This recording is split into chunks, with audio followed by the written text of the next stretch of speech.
Thanks for joining us for this episode. And I wanted to remind you that you actually can watch video versions of each episode by subscribing to the Church Advance YouTube channel. All you got to do is head over to youtube.com/@churchadvance or see the link in the show notes, and you can subscribe to our YouTube channel there. Of course, you can follow us on Apple, Spotify, or wherever you may be listening to podcasts, but wanted to give a special plug for the video version.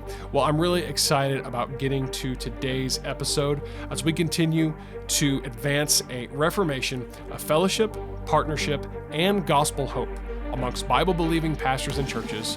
This is Church Advance with Bryan Sams.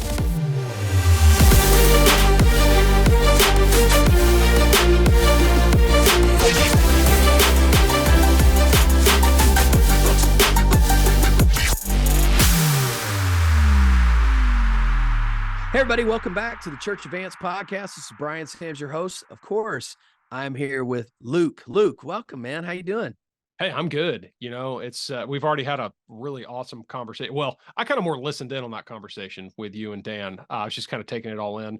And at this point, not quite sure when this episode releases exactly, but we're probably in the midst of his challenge. And so I'm looking forward to seeing, kind of the results of all of that.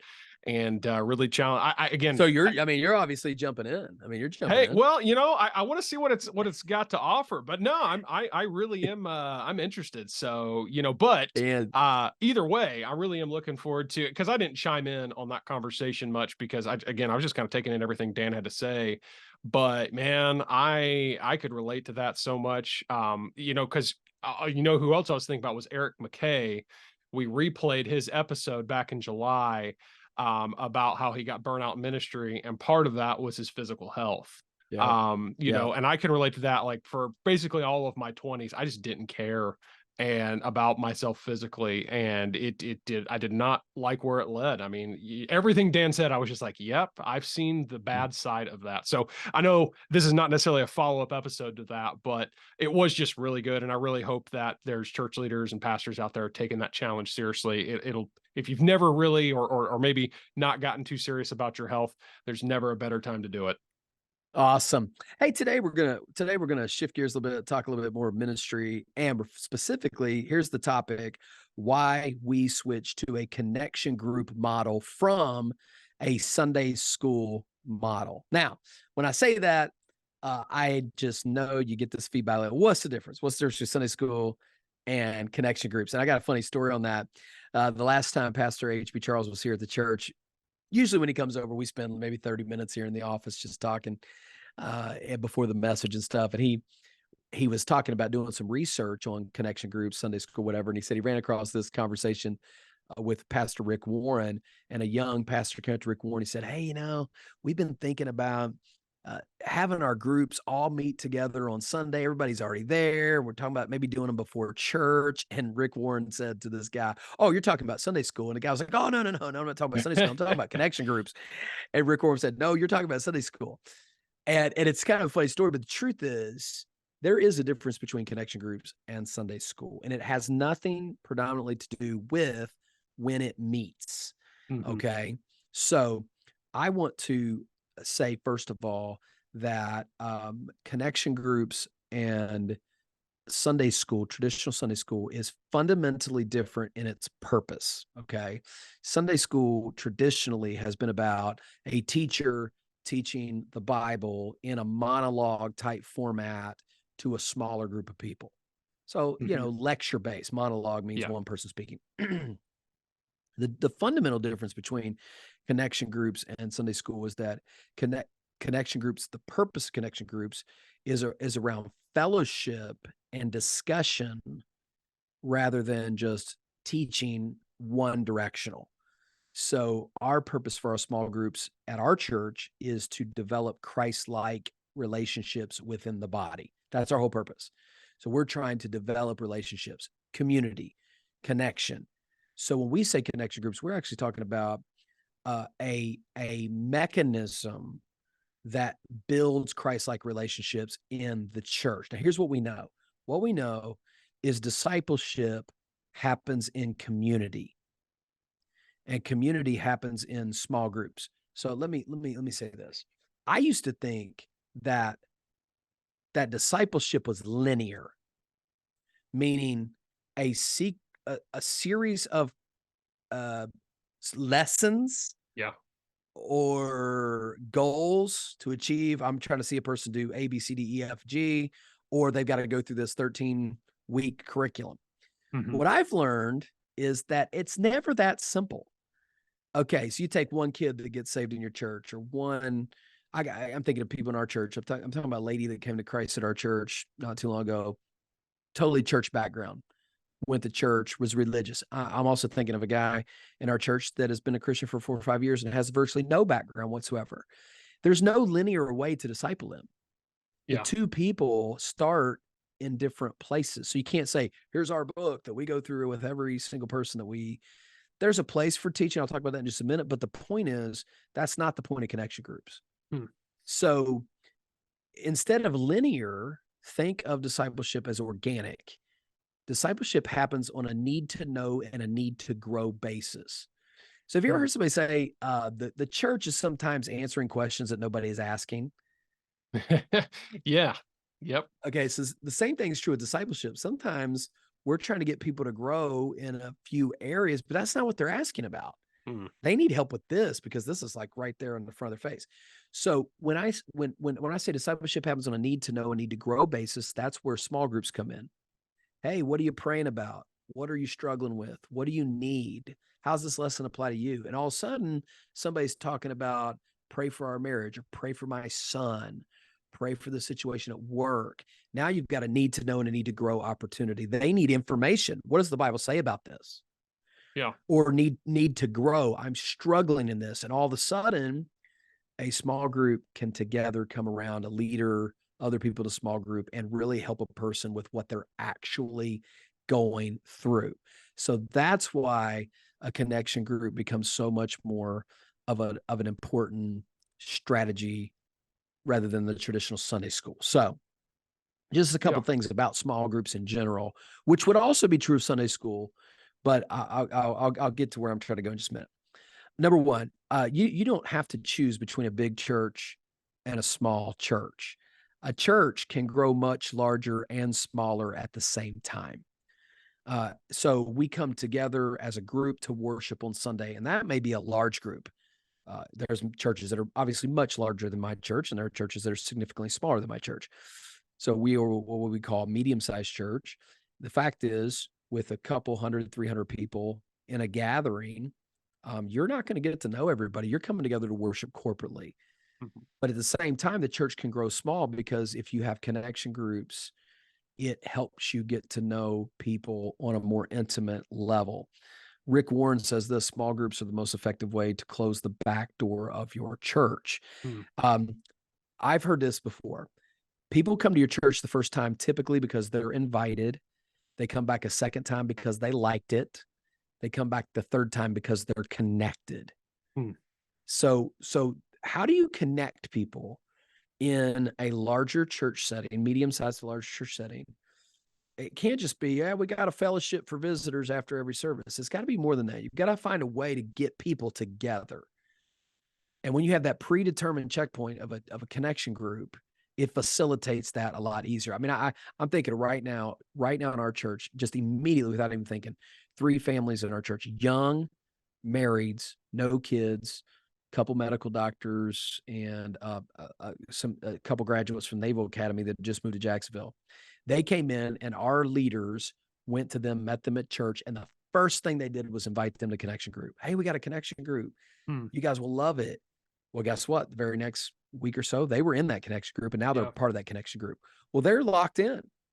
They now know 10 to 15 people in the church.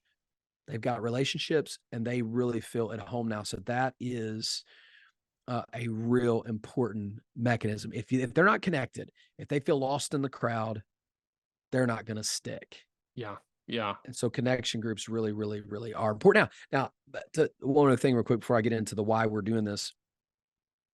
We have some that meet on Sundays. So it's not the timing, and they're all different. We have one that meets in the traditional Sunday school hour. That's our senior adults. Why? Because I Mhm. mean, it does work best for them. Some of them don't drive at night. Some of them aren't going to get out multiple times during a week, so they actually meet Sunday morning. Then we have a group that meets after church, and they have lunch together every Sunday.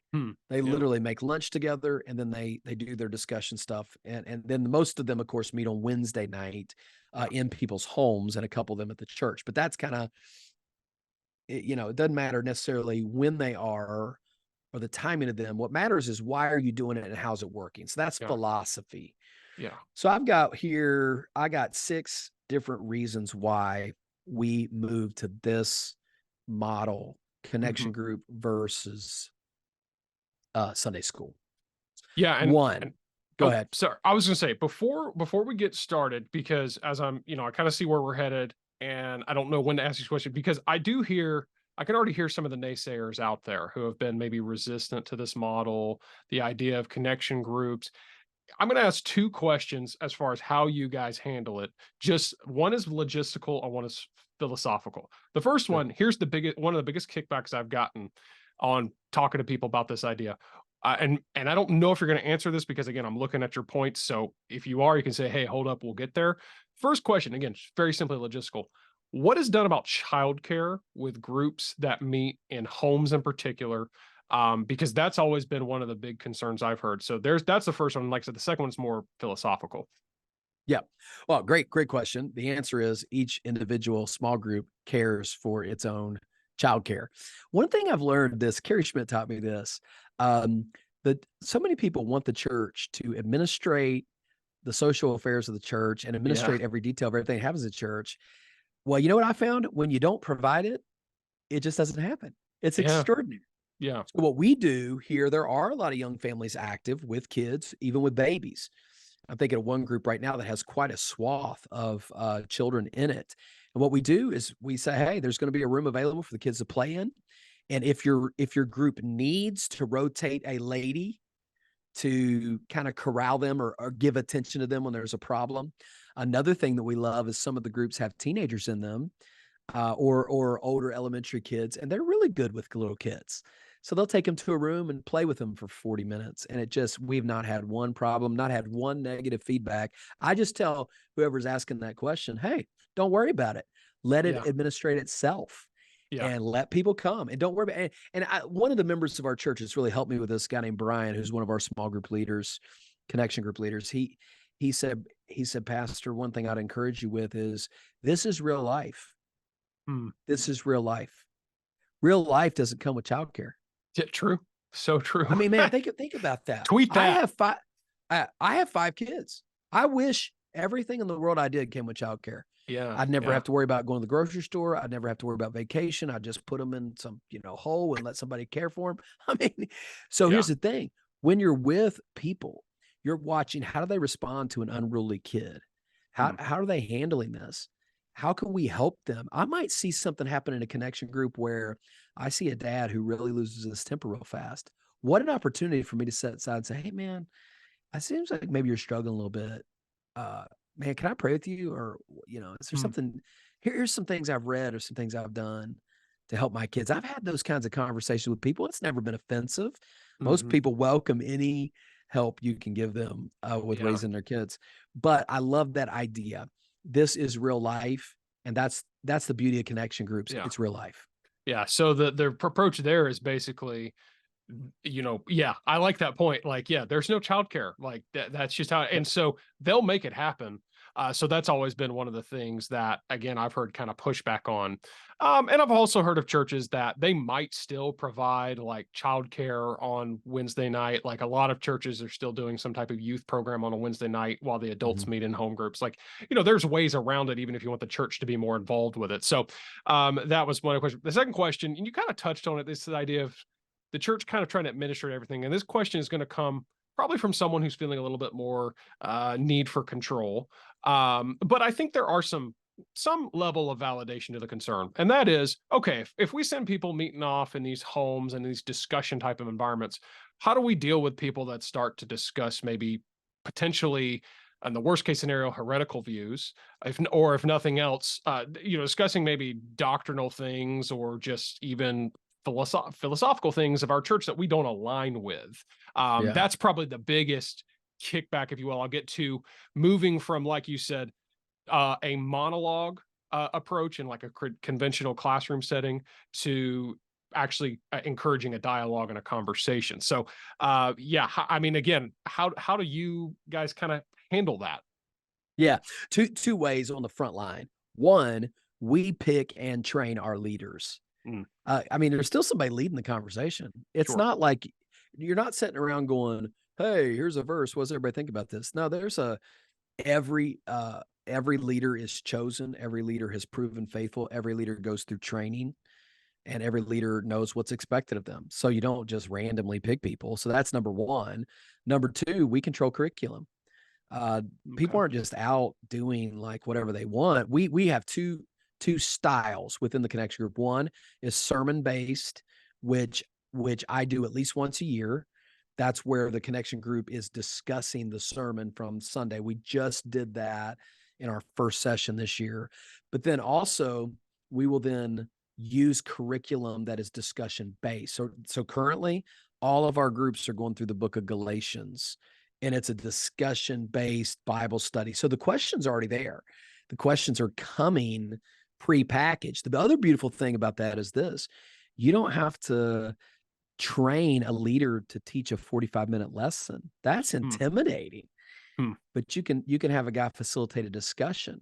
Yeah. How do I avoid I may not be able to avoid every difficult thing that comes up, but I can have confidence that the guy that I established as the leader of that group knows what to do and knows how to steer a conversation and knows how to say, "Hey, you know what? That's a tough one. Why don't I tell you what? I'm gonna write that down. Let's talk to Pastor about that." Or let's pray about that because I'm not sure. I'm not sure if I got an answer, but Yeah. let's move on to the next question.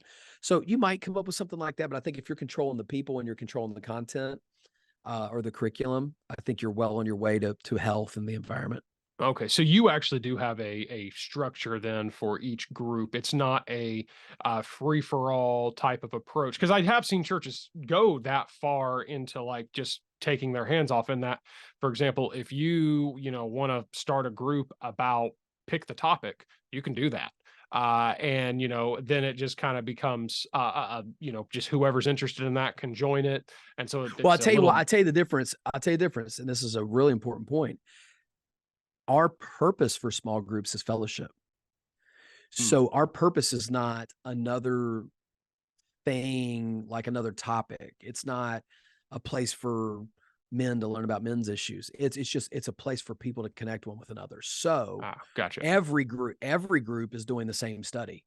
And we do 10 weeks, 10 weeks of on and 4-week break, 10 weeks, 4 week, 10 weeks. I learned that from Pastor Kerry Schmidt. So if he listens to this, he'll know that I gave him credit for it. Yeah, I love the 10-week on, 4-week off model, 10 times 4, and then 4 times 4. Let's see, I mean, 4 times 3. That's 52 weeks. It's perfect. It breaks down yeah, great. And so that's how we do it. And I think it's a fantastic model. yeah, And and so go ahead. Oh, okay. Zoom delay always gets us here. I was just gonna. I can imagine what that does is it allows with that 10-week on, 4-week off. And I know this is more logistical again. It does maybe allow people, and correct me if I'm wrong, to not have a sense of long-term commitment to a particular group. They can Exactly. say, you know what, that was great, but I want to meet new people. And after the 4-week break, they can potentially switch. Is that kind of how it's designed as well? Absolutely, and it always gives people on ramps. I mean, think about this. Think about another application. Churches that do missions conferences. Okay, Hmm. so you do missions conference, right? And you take up commitments in the traditional independent Baptist church. Take up commitments for the year. But what about the people that join the church between Mission Conference 2023 and Mission Conference 2024? Do you just not talk about it? Hmm. Like, do they not give a chance to give? So same thing's true connection groups. So you start them in January, but you never talk about them, so nobody has an arm. But this Yeah. every 10 weeks, we emphasize signups. Like we went from 41 people in our traditional Sunday school to 71 in the spring. Then we had our 4-week break, and this last week we had over 100 in our second session Oh wow. Yeah. because we're signing up. Then at the end of the 10 weeks, we're going to sign up again and launch new groups and new opportunities. Oh, this one's closer to me. This is, this. So that's the way we do it. And and the other huge benefit, it gives the teacher a break. And a great example of that, we had a West Side group, meaning West Side of town. led by Daniel and Bree. And Bree had a baby in June. And honestly, they're not ready they can't lead a small group right now. They can't even sleep. You know what I'm saying? So what did they do? They stepped off. They're taking the 10-week break off of teaching. Once they get things regulated with the baby, they'll probably jump right back on. See, it gives you on-ramps. And you might have a guy that just, man, has a super crazy work schedule. And he's like, man, I can't do it right now. But maybe in January, he will be able to. So open up a group for him. And if they can only do it for one session, great. Then close it. In fact, after our first session, we closed down 2 groups and we opened up 2 new groups. It's okay. So, okay. That gives you the ability to do that. So yeah. And I'd imagine I think that will help people give off and on ramps in a more healthy way. And that's why we do it the way we do it. Hey, thanks so much for joining us for this episode. And until next time, I want to remind you that you can subscribe to our YouTube channel where you can actually watch video versions of each episode. The video version is also available on Spotify, so make sure to follow us there. You can also catch the audio on Spotify, Apple Podcasts, Google Podcasts, and wherever you may listen to podcasts. If you want to connect with Bryan, then simply head over to his website, bryansams.com, where you can reach out, ask a question, and get connected there. The podcast is hosted by Bryan Sams. It's co-hosted and produced by myself, Luke Clayton, and the team at mustincrease.com. Thanks so much again for joining us. We look forward to seeing you in the next episode as we continue to advance a reformation, a fellowship, partnership, and gospel hope amongst Bible-believing pastors and churches right here on Church Advance with Bryan Sams.